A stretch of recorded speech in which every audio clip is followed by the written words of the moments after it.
Pwede tong pang walking, pwede rin tong pang jogging, and pwede rin tong pang running.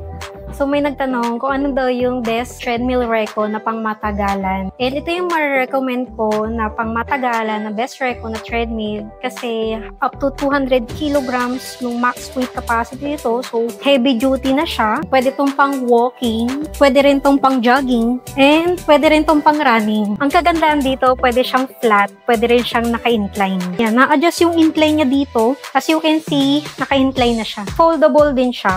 Mama-maximize nyo yung vertical space ng bahay nyo. So, space saver din siya. Naman yung closer look ng monitor niya. Tracker siya ng time, speed, distance, and calories. May gadget holder din siya. Yan. Pwede cellphone, pwedeng tablet. And ito naman yung Bluetooth speaker niya. Magkabilaan yan sila.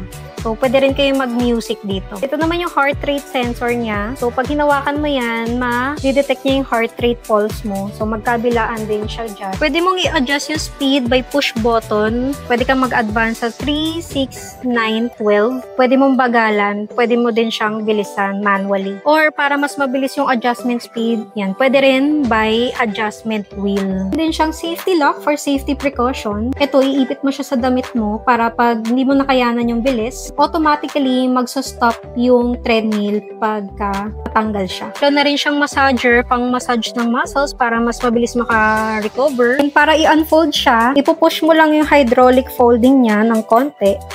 And dahan-dahan na siyang mag-unfold.